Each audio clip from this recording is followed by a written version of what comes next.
the crispy spit, the crisp. I forgot how to speak. Just keep going until you get it right. We've got all night.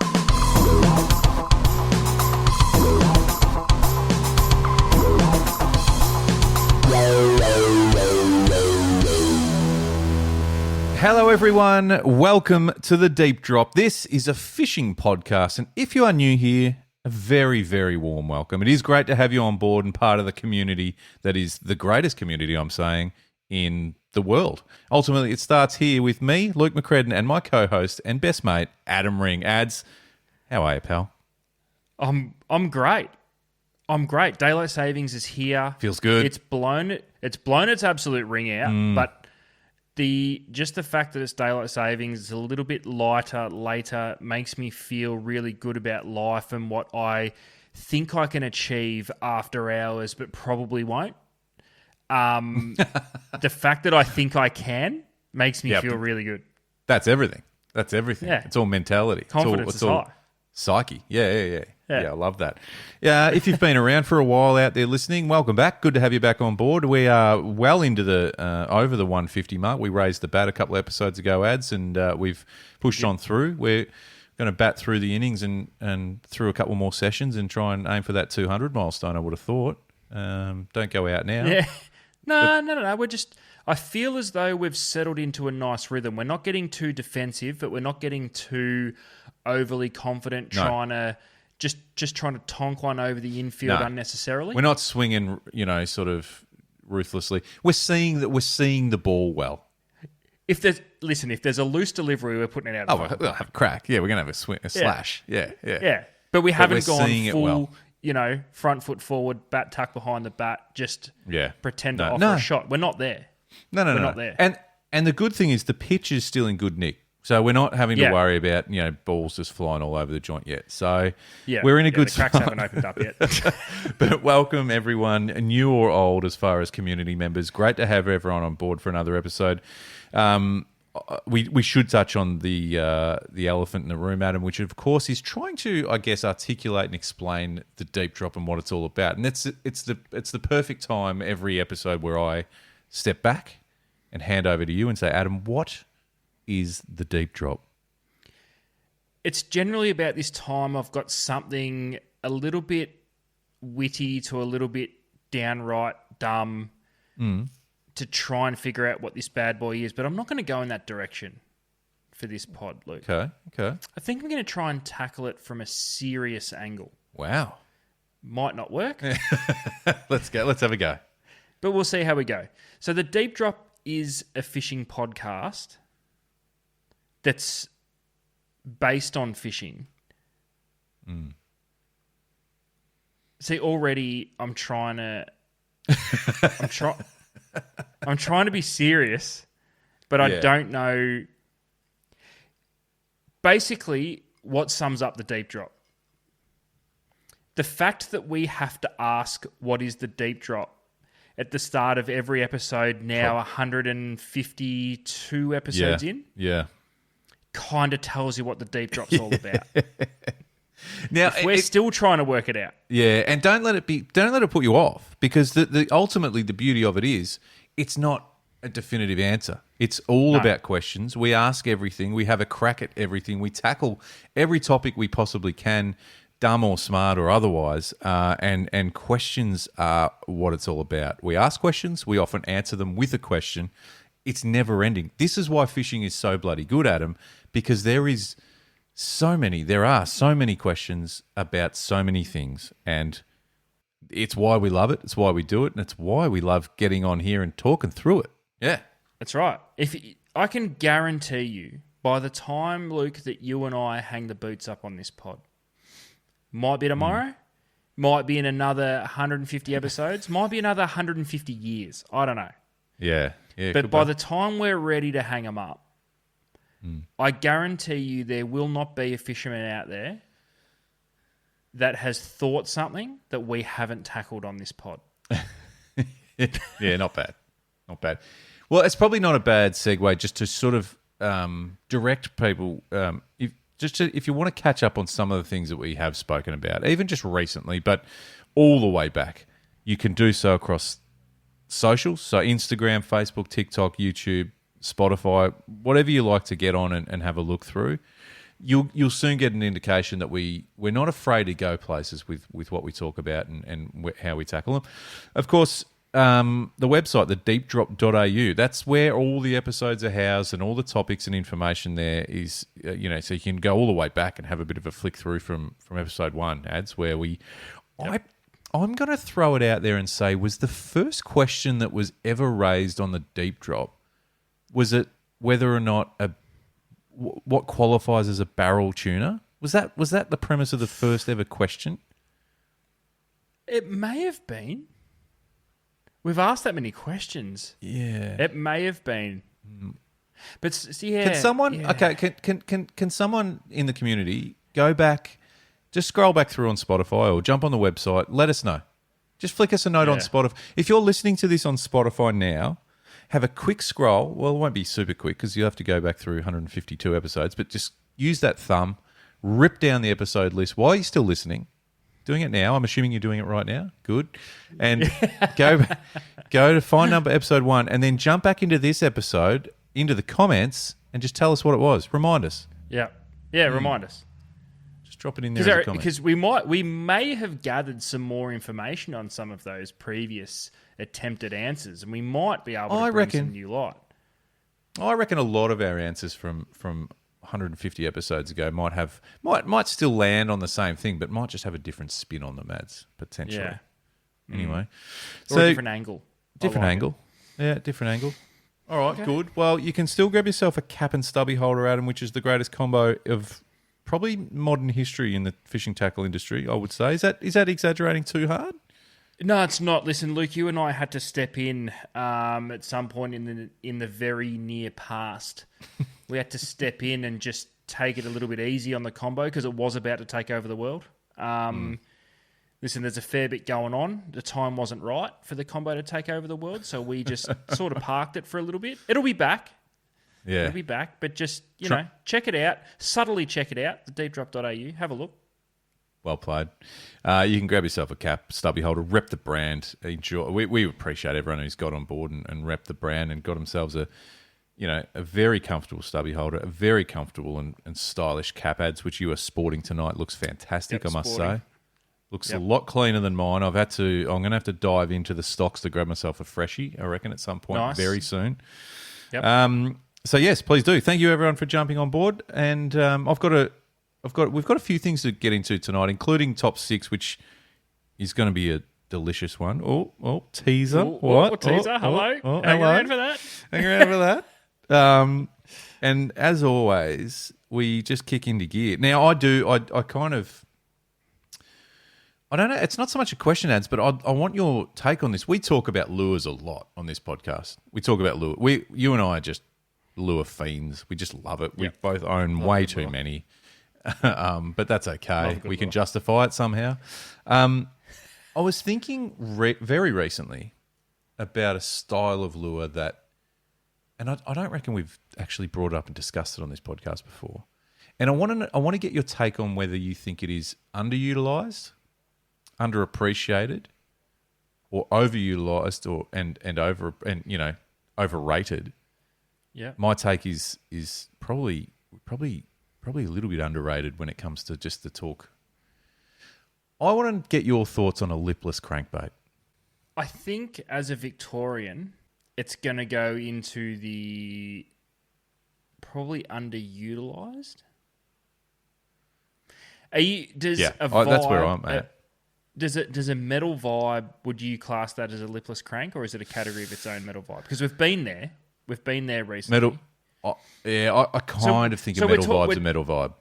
So we're talking about like your TN50, TN60-ish, Exactly. Yeah, there's a few brands that do, but that's probably the most common or recognisable one in that. Yeah. So for us Victorians, probably made famous by Yellow Belly, would you say? I would say Yellow Belly. Yeah, I would. Yeah. For those heading mid-north coast, probably Bass. Empowerment Bass.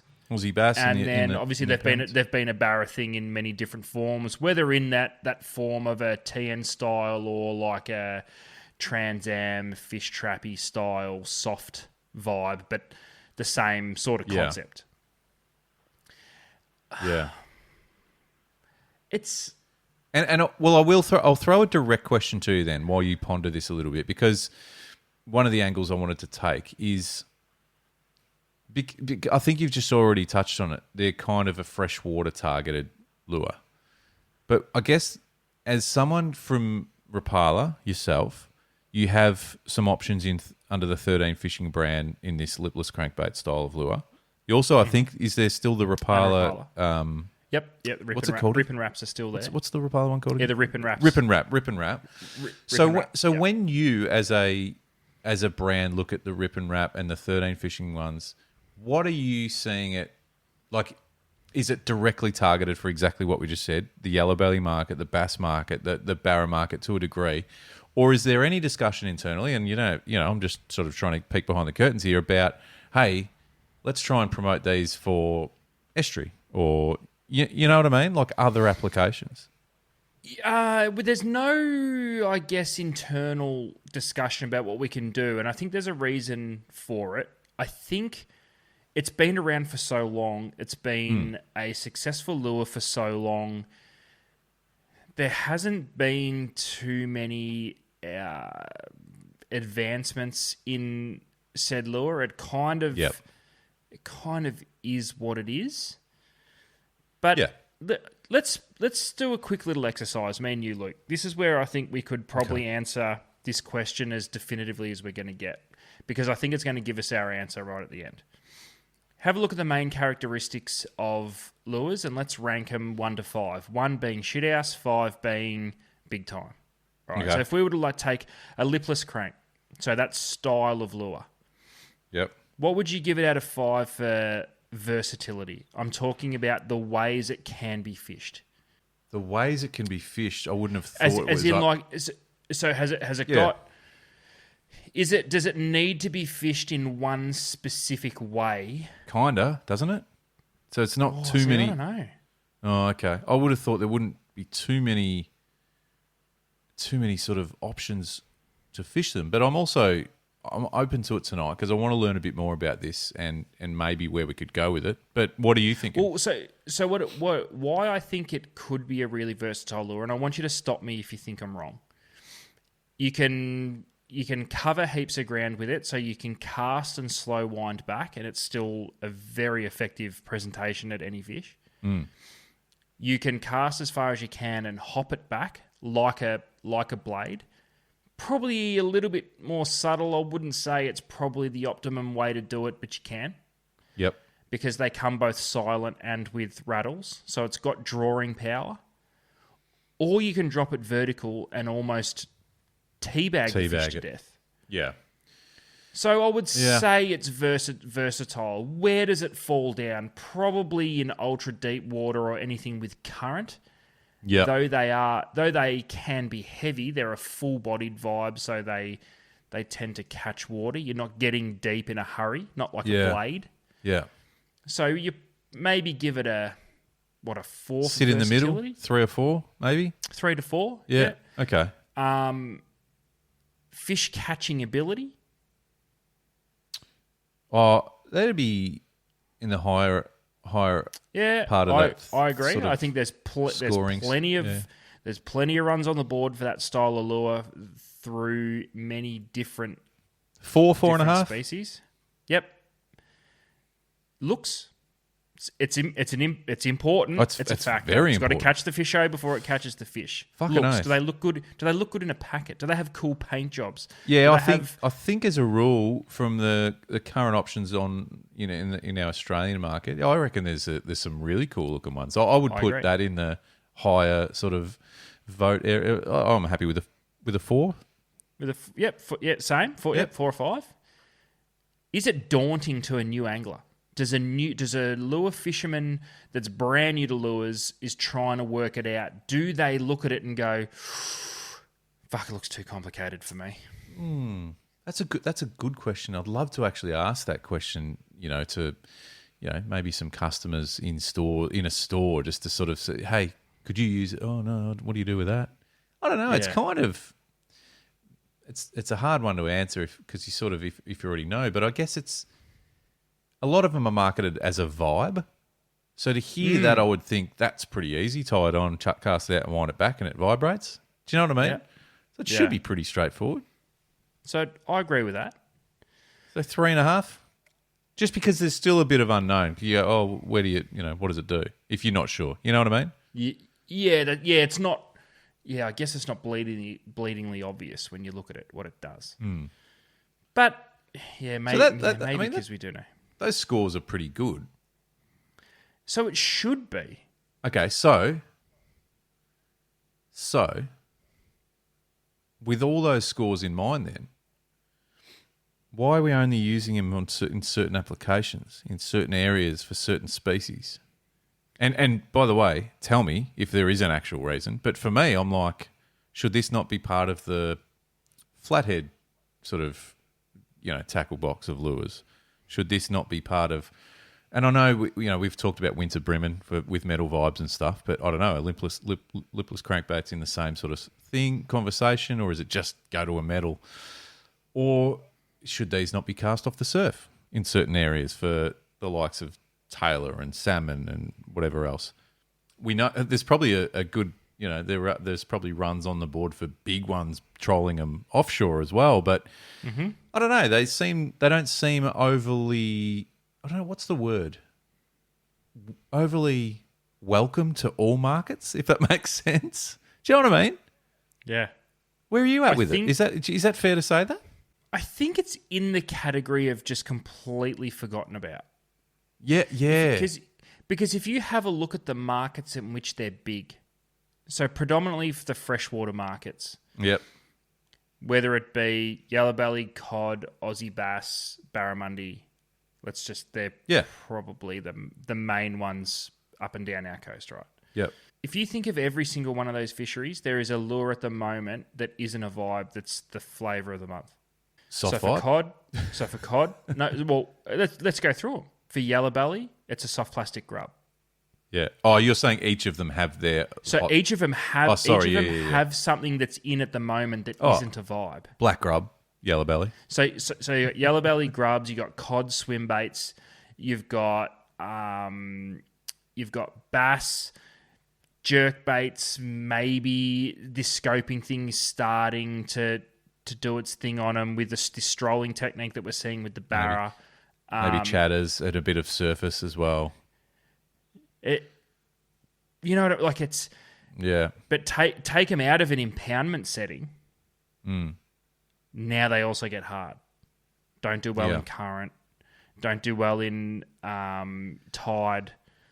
So can we go through a few scenarios of fishing, and then maybe I'll throw them to you, and you tell me whether you'd be comfortable throwing one around. Obviously, I'm not expecting you to say, yeah, it would be my first choice. I get that it won't be in most of these, but if I said to you, and I'll start with some simple ones of things you do fairly often. If I said to you let's call it a 40 mil lipless crankbait for a brim, would you throw that around? Yeah. Comfortably? Happy to do that? Be happy, happy to do it. Yeah. Wouldn't be my first choice, but yeah, if you only gave me that lure, I'd be pretty confident I could catch some brim on it. You still get one, all right. Flatties across some. Let's get a bit specific. Some like shallow sort of tidal estuary situations, sand flats, drop offs. Yep. Okay. You're up around the Gold Coast area, chucking them around where there's mangrove jack. Is it something that you go, oh, let's chuck on a lipless crankbait for some jacks? No. Oh. And I know that the answer to all of this is, you probably could, but let's not go there. Let's go, would you go, I'll chuck one on? No, because I think it would be too hard to keep it consistently at speed in the appropriate strike zone. Yeah, okay, good. Barra. River barra. Yes. Creeks. Yep. Okay. What about... now I'm thinking more inshore. Yep. You know what I mean? Like, so bays or inshore reefs, would you chuck them around in search of some, but probably not pelagics, but sort of demersal, or, you know what I mean? Like, would you be happy to chuck them around for a snapper? No. What depth of water? Mid-North Coast, New South Wales, snapper. 25 metres. 20 metres. It's a depth thing, isn't it? Then it becomes if they're hard. Part If they're of it. hard on the bottom, no. If they're sitting mid to high on a bommy, potentially. Maybe. Okay, but so I'd have where- no confidence with it. I'd have no confidence with it. But here's where I've landed with this conversation. These lipless crankbaits from all size. Let's call from a 40 mil up to a 100 mil, just for argument's sake. Are something that you and I, now we're a very small percentage, so we're going to open this up to the community, that you and I, by the sounds of things, would be comfortable enough to throw around at most things in most scenarios, but we don't. Do you know what I'm saying? Do you know where I'm going with it? It's just an interesting, It's an interesting one. It's a cool lure, super effective, easy to use, fairly easy to use, but yet it's not something that's in most tackle boxes or lure boxes. I've got a theory, potentially. It's going to be a little bit of a cliche theory, but hear me out. Has the internet and technology, has it rendered some lures, the vibe being one, essentially like non-existent? Now, what I mean by that, I'm going to use yellow belly. The only reason I'm going to use it is because it's where we live. Yep. It's a species, a highly targeted species in our state, Luke, and you could insert whatever species you want here. Yep. But we'll talk yellow belly for the sake of the argument. Yep. If I can follow every tackle store around any of the impoundments or along any parts of the Murray, and I have access to their reports. If I can jump on YouTube and type in yellow belly, and I can watch anything from locals at Lake Hume to Robbie Alexander in catching wild fish, I can watch all of it. Yeah.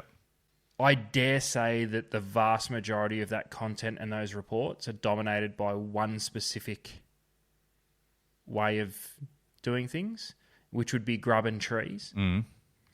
Since live technology, grubbing trees double down. It's about the only thing you'd ever do for yellow belly now. Yeah. Yeah. I've got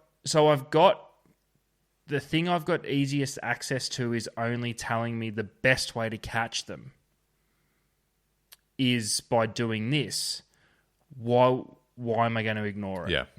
So again, to your point, it's probably with more lure options, more lure technology, more things in market, and on top of that, fishing technology, fishing techniques, they become a little bit of a backseat because even the things that they're the most productive in or most popular for, they're not the number one go-to anymore.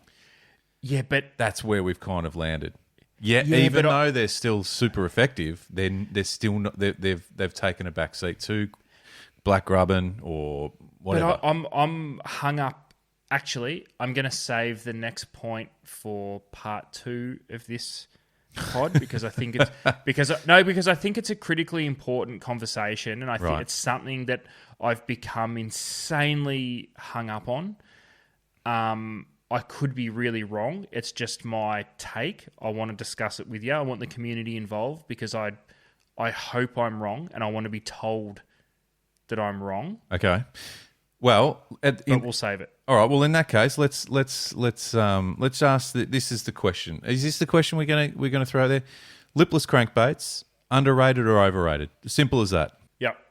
Yep. Happy with that as the question? Okay. So keep an eye out for that on Instagram and let us know. And give us any, additional information you feel necessary. I'd love to know, and it's probably a bit wordy for a thing, but what number are they tied on? And what I mean by that is if grubbing around a tree is number one and, a hard-bodied jerkbait is number 2 or whatever. You know what I mean? Where is it ranked now as far as options? It's weird if you and I were able to do, say we had free reign to go and do whatever, and the challenge was collect as many different species countrywide, that you could only choose one style of lure though. A lipless crank would be near the top. It'd be up there because of its versatility. To collect species. Yep. Species to collect collector. species. It'd be near the top. Yeah, it's a tricky one, but it's just a curiosity that's I suppose raised that. So I appreciate your feedback on that, Adam. But I'm really keen to hear. I'm not sure if some I more answered from the... any sort of question. But it's not. It's it wasn't a question difficult. as such, and it wasn't even. You know, as we said off the top, we sometimes answer with a question, but it's difficult more because I couldn't tell you the last time I tied one on. yeah. And look, I've Couldn't tell you. never used them heaps. I've obviously used them, but. So I'm not a great case study, but I'd love to know that those of you out there that use them a lot over the journey, are you still or not so much? Yeah. That's the thing that I'll find interesting. So keep an eye out. We're asking the question. Adam, I am properly excited. What are we excited about? The sun. The sun. Yeah, the sun. It's out. Spring's here and summer's around the corner. So I'd assume then that you also have a pair of spotters planted firmly on your face. Absolutely. Goes without saying. This time of year, it's a non-negotiable. My spotters keep my eyes safe, make me look good, and most importantly, they give me the upper hand when I'm fishing. And that's something we all need, especially me. So I'd suggest we all head over to spotters.com.au to check out the massive range of the highest quality lenses and sexiest frames right now. Luke, we have some fun on the deep drop and stuff around a little bit, but something we don't muck around with is safety on and around the water. Correct. And as we come into the time of year that people start getting their boats ready, we urge everyone to check your inflatable life jackets and that they are in working condition and have been serviced. The manual and auto inflate options from Response is perfect. Lightweight, compact, comfortable, and even a kid size option so you can have the whole family covered. Remember, for every person on board, there must be a life jacket on board. Check your local authority guides for all the legal requirements. Safety is everything, and Response from Life Jacket Solutions has what you need. So check out the Response range and where you can buy them at www.jmgillies.com.au. You've got my mind racing, Luke, with this. Sorry, I nearly choked on a piece of ice just then. I'm just sipping on a nice gin and tonic ads because it's daylight savings felt right to make a G&T tonight. But very nearly there was nearly a fatality on the deep drop. We nearly tonight, lost you. You just okay? a chunk of ice. Yeah, I'm okay now. Yeah. Okay, take it away, please. Listen, you've got my mind. Are you okay? No, I'm good. I'm good. But I was concerned. I was worried there for a little bit. Do I need to run around there for a cheeky Heimlich, or are you good? Yeah, just a massive crack across the back with you could just about reach me there with a rod. Just pick up a fishing rod, and just whip it across me back. No, I'm good. We're good. You've got my mind racing with this lipless crank thing because I feel as though the case should have been made stronger for lipless cranks, but I can't get myself there. So I want to throw this at you. I've been hung up on something for a little while now. Yeah. And I think it's because in my own, in particular in Instagram, my Instagram algorithm, I keep getting shown all of these things from the States around their bass fishery. Because obviously we're in a change of season period at the moment. So my whole algorithm's filled with, if I had to choose, what am I throwing this season as they transition into whatever friggin' season they're going into? Fall, I think.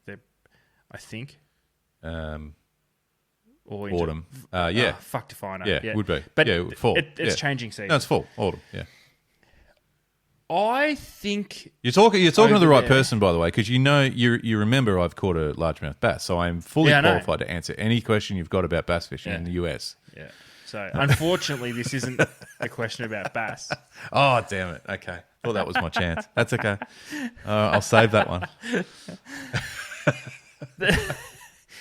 The one thing I absolutely love about that bass fishery over there is they are armed and ready to fish year round. Mm. I don't feel we are. Now, let me use yellow belly as example because we were talking about it. We just spoke about how the in thing for yellow belly at the moment is catching them when they're stacked up on trees using grubs. If a yellow belly is not stacked on trees, how do we target them? We don't. And that's my problem. Yeah, that's a really good point. For a lot of species. We don't. So and it might be I'm going to get some hate mail for this. Is it the Aussie way? If it's not easy, we're not fucking doing it. Oh, wow. You went when it there. comes to fishing, I'll say. Because that's okay. We've got the stereotypical Aussie battler, but I'm talking about fishing. Yep. If it's not easy, are we not going to do it?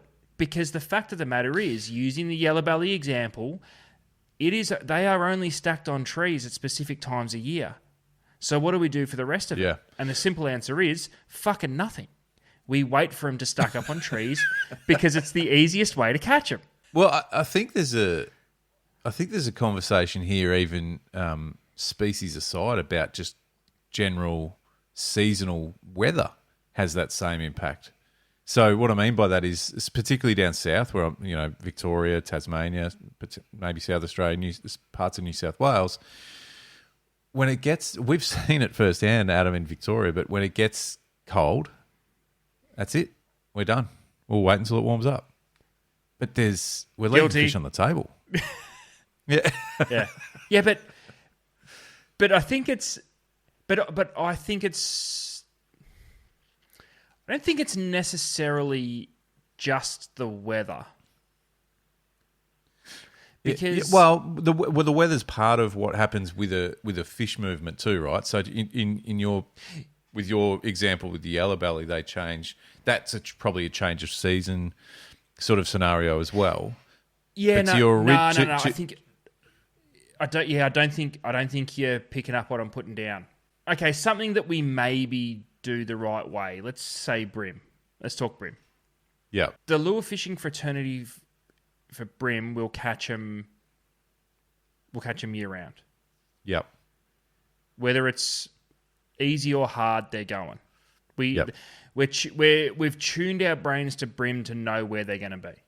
Yeah. So in the winter, when they're stacked up in the deep, we're going to vide the piss out of them, or we're going to drop plastics in the deep, and then basically as the seasons change, we're going to follow them up onto the flats and into the snags, and then we're going to follow them upriver when they try and spawn, and then we're going to adjust as they filter back out through the systems, and whether they're up on flats or so. We seem to have that sort of sussed, but when it gets to species that get a little bit harder to catch, we'll write them off. Let's talk snapper. You can catch them through the winter, but because it's nowhere near even in the stratosphere of how productive it is in summer, we don't bother. But is it because we haven't taken the time to work out a more productive way to catch them in winter? Because all we want to do is sound, anchor, and throw silver whiting. Yep. Okay. We don't change. We don't change. We think we know how to catch a species, and once we think we know, we don't change. It's just the species get good or shit. Yeah. We don't adjust. Look at the American bass thing. In the I think it's in the cooler months, they're all in their finesse thing. So with their fucked out rigged worms and light spin outfits. And then in the summer or in the spring when they go nuts, they're fishing 25-pound rods for a 3-pound fish with 50 pounds straight through braid and just trying to rip their faces off. Yeah. They adjust. They adjust to the season and what the fish movements and behaviours are. I don't think in general we're that good at that. Yeah. Yeah, that's a fair assumption, I think. Oh, that's not a bad call. Because if going back to the yellows and tying it into the lipless crankbait question from previously in this pod, is there a time of season? And I don't actually know. I can count on one hand how many yellow belly I've caught in my life. Mm. Is there a part of the season when those yellow belly are up in the flats in shallow bays, where throwing a lipless crank is the best way to catch them? Done it, yeah. Or do we just wait until social media says they're stacked up on trees because it's the most productive? Yeah, teabag some grubs again. It's a good call. It's a great talking point. Is there a time of year where trolling is the best way to catch them? Not bad. Now, we all know trolling's boring as fuck, and we don't want to do it. But if you live somewhere near Yellowbelly, you're going to do it. Is there a time of year where you're like, fuck, it's trolling season? Maybe. I don't know. I mean, if it's productive, then you're going to probably have a crack. Yeah, look, to your original point, it's a really interesting point, and I feel like you're probably right. And there's always going to be the hardcores that are getting out there and cracking in. But as a rule, as a general rule, I think you might be onto something. The Yanks don't have a break. They've got it sus for every different week of the year. Yeah. And I'm not talking about species like migratory species that are here or they're not. Well, they're not. Yeah. You're saying if mean? they're around, but it's changed up from the normal way of chasing them, which is effectively an easier way of chasing them, or targeting them to something a little bit more difficult. Well, we spoke the other day.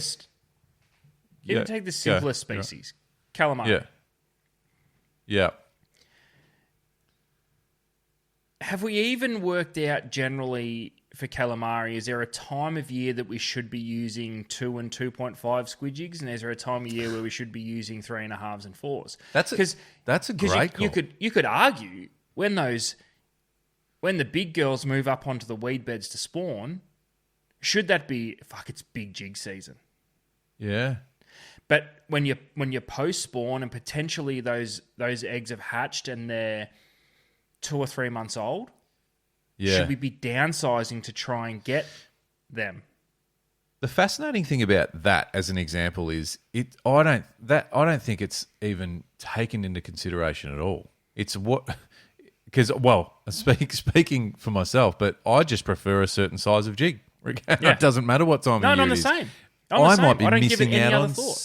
I might be missing out on so many squid because I just haven't actually gone. Oh, this could be a 1.8, 2.0 size time. That's right. Because I'll go out in January, so say late summer when those fish are potentially only 6 months old, and go. Oh no, I like fishing size 3s, and I know I've caught all sizes from small to big, and I'll get one and go. Squid were fucked today. Where maybe if I put on a size 2 jig and drop shotted it, because I can't get a size 2 jig down anywhere near the bottom in 6.5 meters of water with a little bit of tide. Yep.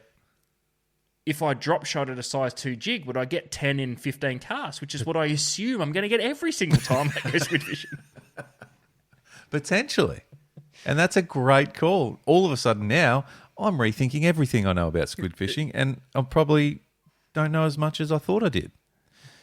But it's that alone, across the board, I suppose you could sort of say that is a really interesting take, and it's a really. We talk about variables, we talk about layers and elements to fishing, and this is where when you just raise something like that, you go, fuck, more layers to it. It's never ending. Do you know where I think the people... And it's great, by the way. This is the ultimate, what are you, a master of one or competent at many? I feel as though a master of one would know, oh no, this is about the year that it's about the time of year where the gars come flooding in to Port Phillip Bay, so I'm gonna fish a longer, slimmer profile jig for these calamari because they'll sit in the weed and wait for the gars to turn up. Or listen, this is a time of year where the pillies come flooding into Port Phillip Bay. All the snapper follow them in. I just need to fish a blue size 3 jig, or just essentially match the hatch and find out. This is where I think a master of one comes into their own. Do you know, there's a species that I think about all the time when it comes to this sort of stuff. When I feel like this is based on absolutely nothing but just a hunch. When you talk about seasonal changes or differences in moods and movements and attitudes of fish, that different techniques and lures, styles and ways to fish would come into play, is a mulloway. For me, I feel like they might have half a dozen different times of the year where they're eating different shit. And when I say eating, I mean lures. Do you know what I mean? That's based on nothing. It could be completely wrong, but I feel like there would be a time of year where small vibe style lures are really good. Other times, fucking 7-inch soft plastics are dominant.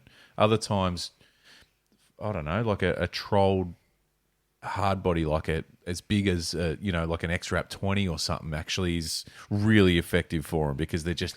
Do you know what I'm saying? Like all these different chucking around a soft vibe is the only thing they'll eat. There must be things even to, and I don't want to say simpler fish, but even to fish like brim that you sort of touched on before, and you did touch on a couple of the different things. Maybe there's more that we're missing out on as well because we're not mixing it up so much. You're talking my language. Because the other thing too is, when is the last time, let's say, okay, for you, good example, yellowtail kingfish. You're very passionate about them. You love them. And if you can get a chance, you're going. That's a species that you're ultimately, it'd be right up there for you personally in the fish you're most passionate about. I'm not saying you're most targeted. I'm not saying most caught, but most passionate. Right? Yeah.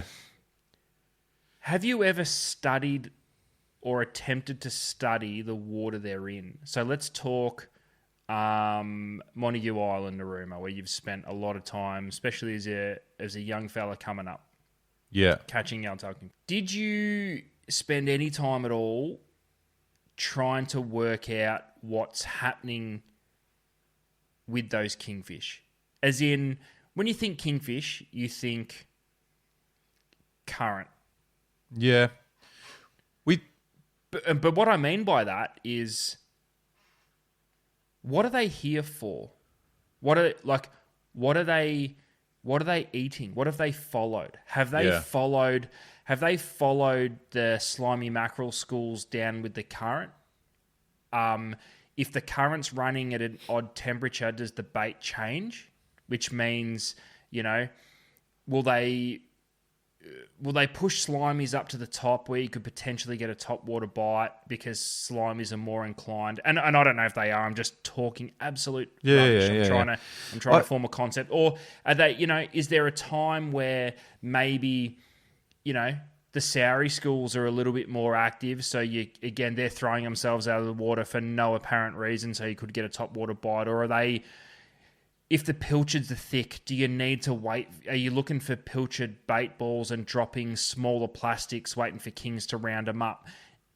Do you know, have you spent any time trying to work out what happens to the systems from a food source-wise seasonally in order to change the way you fish for them? Yeah. Well, I think back, as probably being when I was a little bit younger, but we definitely looked at, We changed the way we fished based on what food source was around 100%. If we knew there were Sowries around, it was topwater time because those Sowries would get pushed up to the top and kingies would just go fucking mental. A lot of that was based on, a lot of it all comes, like you said before, came around to water and current and direction and what it was doing. Okay, so what you're saying though there is you're essentially paying attention and reading and reacting to what's going on. You're out on the water, you've noticed there's Sowry, so you're going to be like, oh, we could have a topwater bite here. But did you know, or could you plan around do you know what months, say, the souries were expected to turn up so that you could be prepared for a topwater bite, or were you just reading and reacting? Most of it, I think, was reading and reacting, to be honest. But you could start thinking about those souries like sort of from spring, I suppose, which I guess is what we're seeing now. Those yellowfin, for the most part, are eating souries on that south coast or right up the coast. And then it was kind of like the warmer months of the new year were like slimy time, which was kind of a bit of everything where you could jig, live bait, whatever. But it was, I think, a lot of what we did back then, and maybe it was a bit of a, and I'm not trying to sound like really fucking old, but maybe it was less access to technology. But so there was so much of it that was just read and react. Do you know what I mean? Which is 100% critically important, because nothing ever happens by the book. But I'm trying to think of an example that makes a little bit more sense. I know what you're saying, but yeah. Say, like, okay, you spoke Mulloway. Let's talk about, say, somewhere like Patterson Lakes. You've got a marina, and we know there's Mulloway in it. We know they're there, literally, they're there 12 months a year. Yep. They're always there. Have we ever sat back and thought, okay, well, in the cooler months, we get these big influx of Australian salmon into Port Phillip Bay. Yep. Those fish will push up into Paddo. Should I be fishing 4 to 6 inch swim baits to try and mimic these schools of salmon coming in? Or is there a time of year that offsets that where maybe, I don't know, the fucking spider crab spawn? Should I be fishing a smaller lure, grub style lure, closer to the bottom? Will these dewies get up on the flats and just gorge themselves on crabs for a little bit? Yeah. Will the whitebait schools come in at a specific time of year when the water temperature hits X? Will the whitebait come in and I'm better off fishing 3-inch minnows for them? You know what I mean? Like, or totally, and that's what I was getting the mullet at before, get real yeah. active. Yeah, like, Yeah. do we know the systems to a point where, rather than think of what the fish are specifically doing based on water temperature, what's their food doing? What are they? What are they trying to eat? Can I make a broad brush statement? And I might be right. Sorry, I might be right. I might be wrong. As a general rule, I don't think we think that deeply. Oh no, this is my point. I don't think we do at all. Yeah.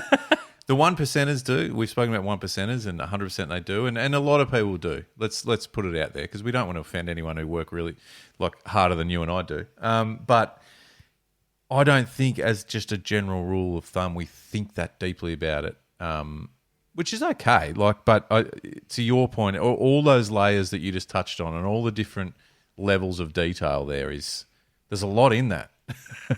You know what I mean?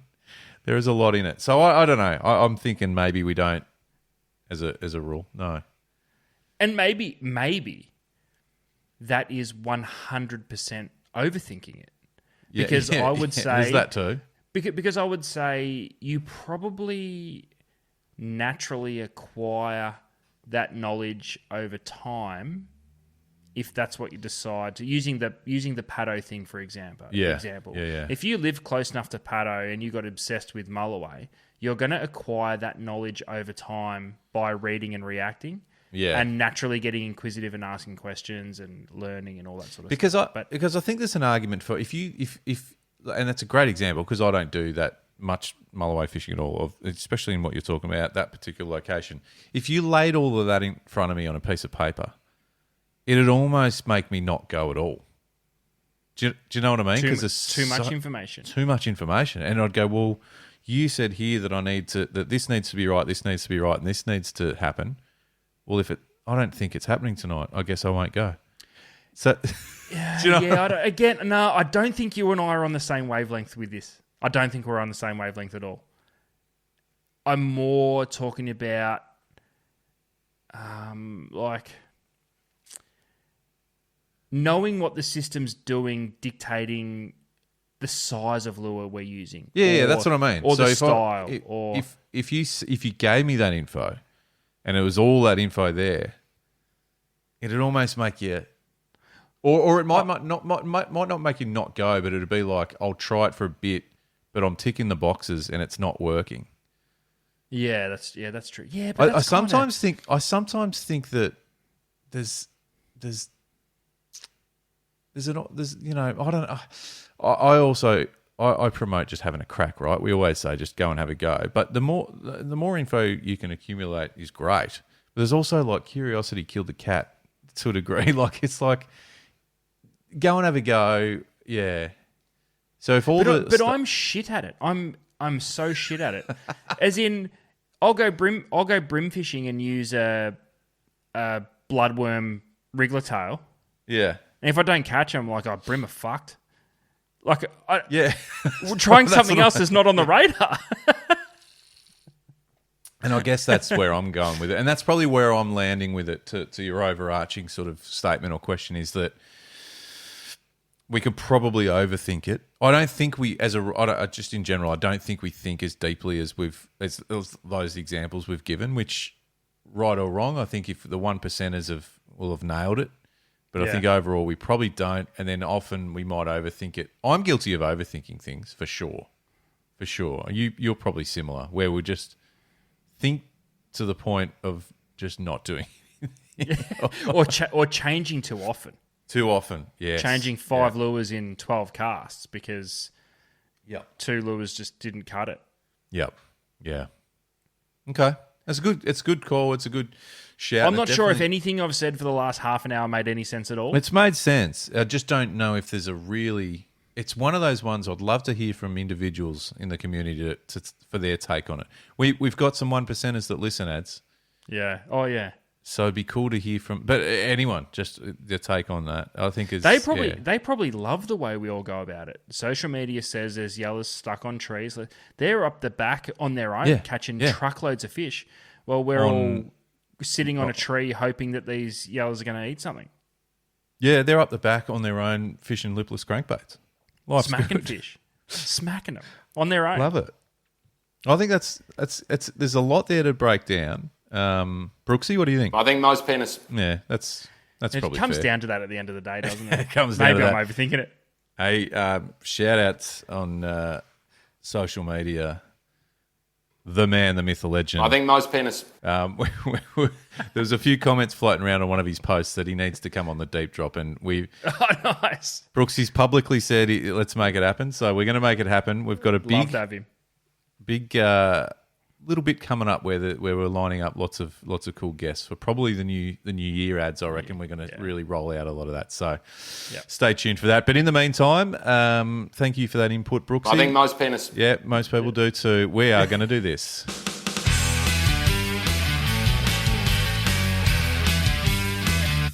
The deep drop. Top 6. That's a big statement right there. it's a good sting. I love it. I love it. I still don't know why I started. No, I don't know either. But it works. It kind of works, right? It's good. Top 6 ads. We do it every week. And fairly recently, the format's changed. We're now ranking our top 6. We're being held accountable for our suggestions. And the community get involved and tell us we're wrong. Which is good. All right. Okay, fair. All right. Fair. Hey, this is just our top 6, but we encourage everyone to get involved. So if you hear and see this top 6, wherever you hear it or see it, drop a comment, give us your top 6 or anything that we've missed out or left out or added or whatever. We have a lot of fun with it. This is all done in real time. Zero preparation goes into the top 6. We don't sit down and study what the 6 best action movies of the 1990s were. We just roll it. We just roll it out there, and we throw some names. That's not tonight's, is it? Because I haven't done any prep. Me either. And now we are responsible for ranking them 6 to 1. So just bear that in mind before you get stuck into us. Yeah, real talk. Because we're not going to do any more research than what we're already doing. No. It'll stop me silly. No, I'm not. I didn't sign on for that. Real talk for a moment. How many times do you think, ballpark, we've finished an episode and gone away, and you've on your drive home or you've walked away, gone, fuck, I've missed one. every single time. Really? Really? More often than not. Wow, yeah. Oh, it's happened a few times to me, but it hasn't. I wouldn't say more often than not. But there's definitely been some that I've gone, oh, shit. Yeah. Maybe not some that we left out. Maybe more some that we mentioned that didn't make the list. The honourable mentions going, oh, fuck. Yeah. But, Yeah. you know, Yeah, I think that's a fair call. Yeah. There's only six, All right, only 6 spots. There's only 6 spots. You know, it's tough. You know, it's like you're coaching an Olympic basketball team, ads. You know, you can't get everyone on the floor at once. That's exactly right. There's going to have to be someone riding a pine. And That's unfortunately, there's going to be some 1%ers riding pine at certain times. Yeah, absolutely. All right. Tonight, we teased it earlier. We've never teased anything on this show before.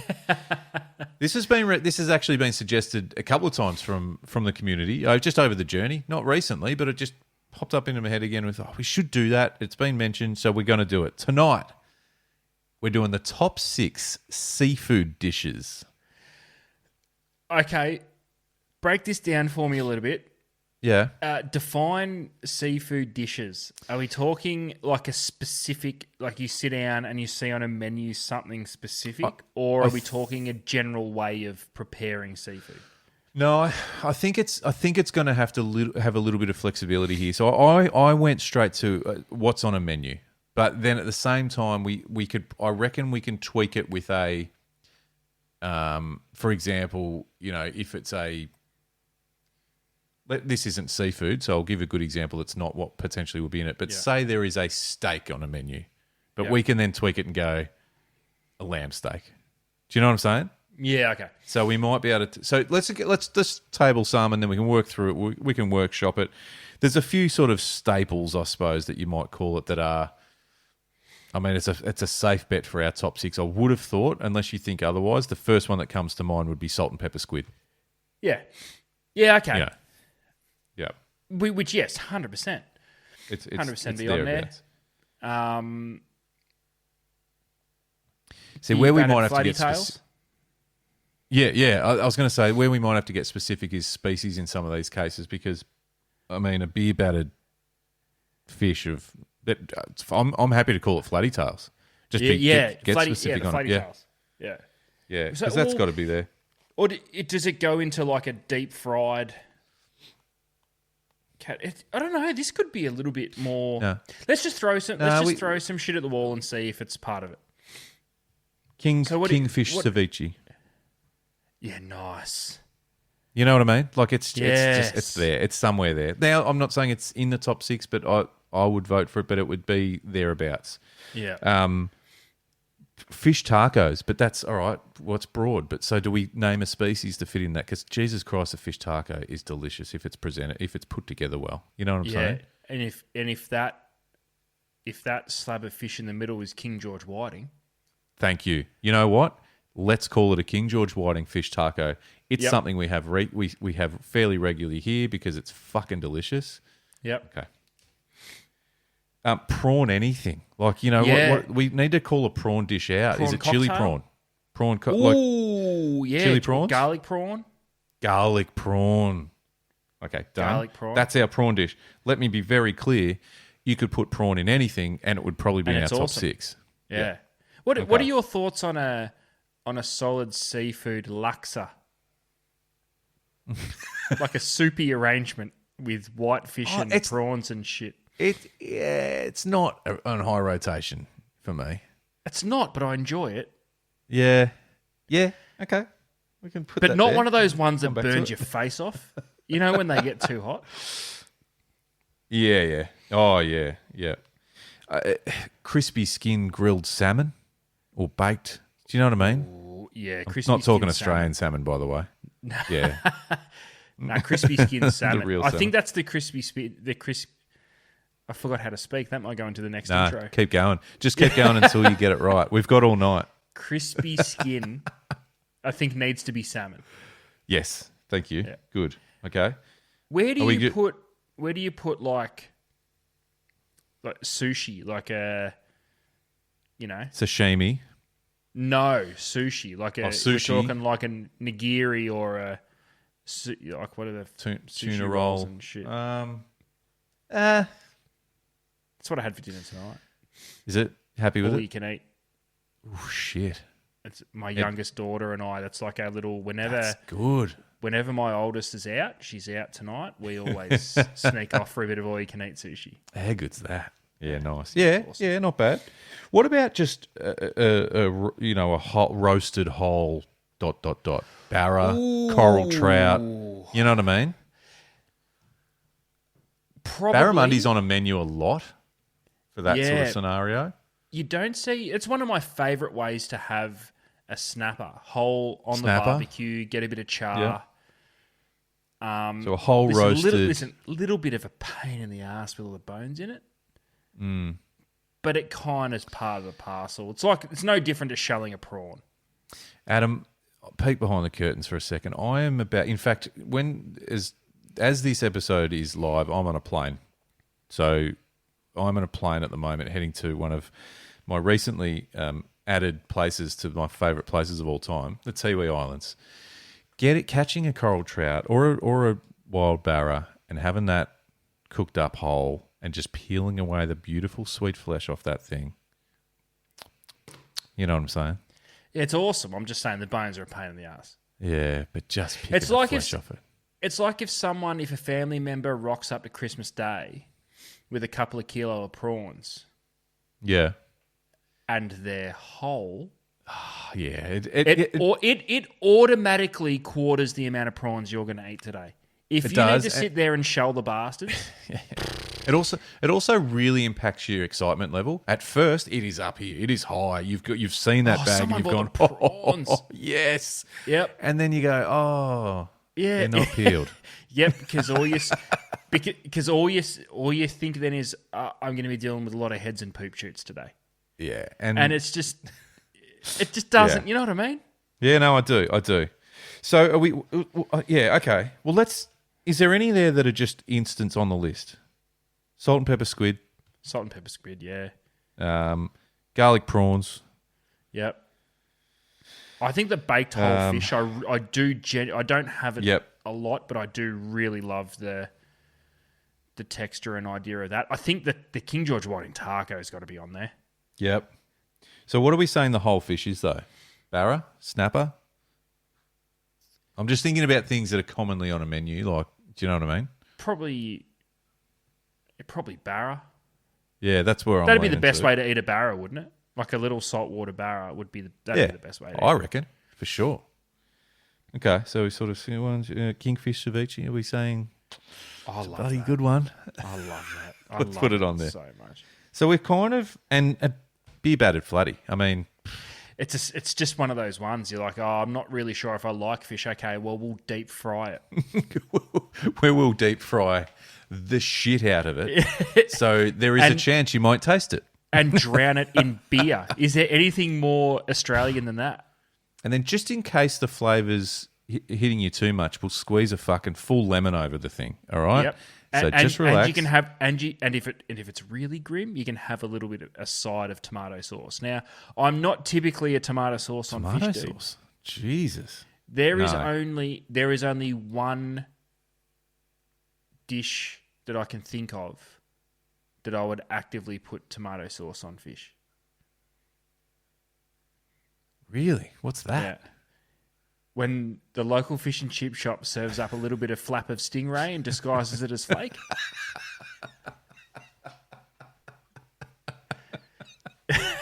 You know what I'm talking about. Yeah, that's fair. No, I do know what you're talking about. Yeah, that's a fair. And you've got a choice. Well, we're not... you can either empty the tartar sauce onto it or you can just dip it in tomato sauce.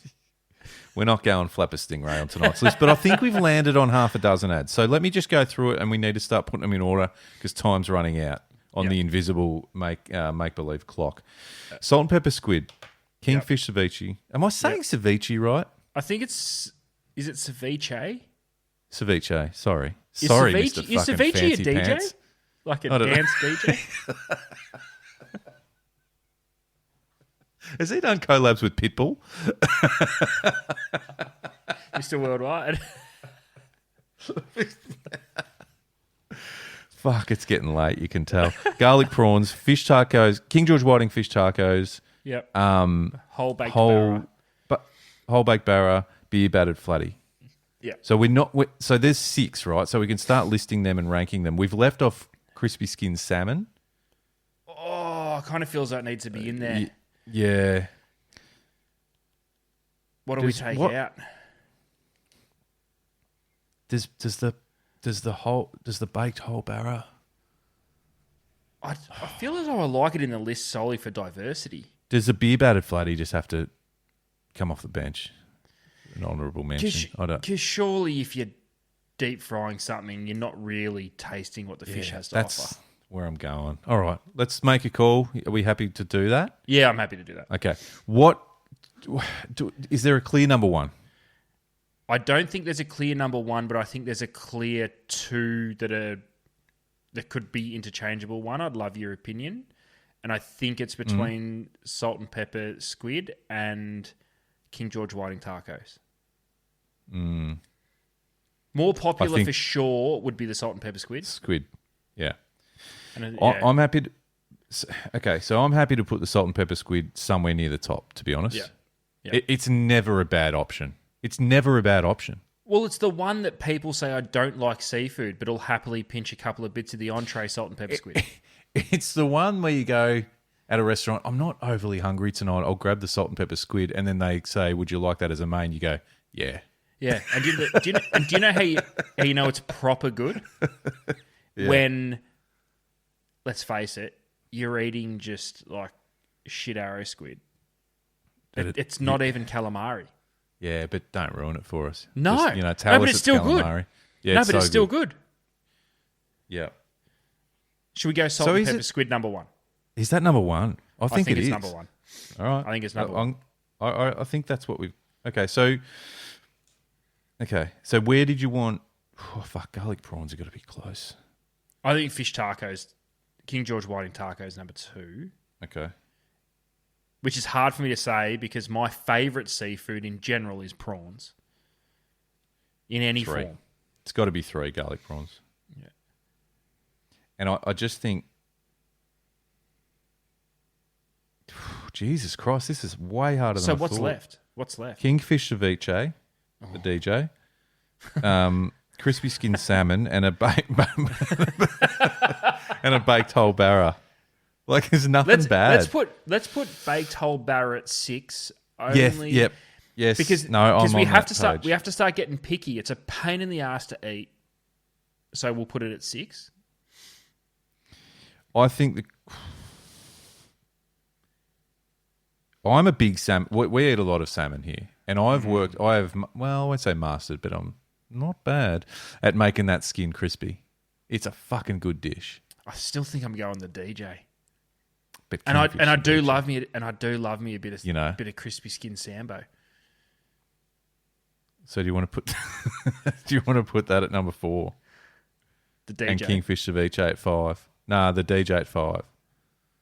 Sambo at 4. I think the list is more believable if the DJ is at 5. Okay. All right. I think we've got there. Okay, read it to me. I need to hear it in full before I fully commit. So before we officially announce it, we've gone. Oh, hang on, I'm missing one. Oh, here we go. Crispy skin. Yep. Okay. I feel like some of this doesn't need to be in the show, but it is. Yeah. Okay, so we just ripped through it. Salt and pepper squid, King George Whiting fish tacos, garlic prawns, crispy skin salmon, kingfish ceviche, baked whole barra. I'm pretty happy with the order. All right, let's do it. Let's lock it in. Listen, it still doesn't feel 100% legit that flathead tails are in there. That's what we'll get some heat on, I reckon. Or flake. Oh, but it's just deep fried shit. It's just... I'm sorry, it's awesome, but it's... You know what I mean? Yeah, I'm okay with flake having a bit of a sit down. The beer battered flatty tars, I reckon we'll get some heat. That's okay. It's time. All right. It's time to rip through them, Adam. Lock them in. This is the top 6 seafood dishes. At number 6, baked whole barra. Monday. Number 5, kingfish ceviche. Number 4, crispy skinned salmon. Oh, hungry now. Number 3, garlic prawns. Number 2, King George whiting fish tacos. And coming in at number 1, salt and pepper squid. Fuck, what a list, Adam. Yeah, it's good. If you had a restaurant, there's your menu. Do you know what I'm saying? Yeah. Don't worry about anything else. Oh, chuck a steak on there or something. Yeah, but, Seafood Oh, yeah, because restaurant. there's always one buzzkill that swears they don't like seafood. Or Parma. Parma and a Yeah. steak. If you don't like this, fucking have a Parma. You know? I'm vegan. Well, fucking get out. Yeah, that's right. There's the door. I'm good. I'm good with that. That's a solid top 6. Yeah, no, I'm it's a quite good happy with 6. it. Pretty hungry too. And if this wind fucks off, I'll be able to go and get some squid and some King George whiting Yeah. to do some salt and pepper squid and some tacos. The tacos are a win. Yep, they're Yep. a win.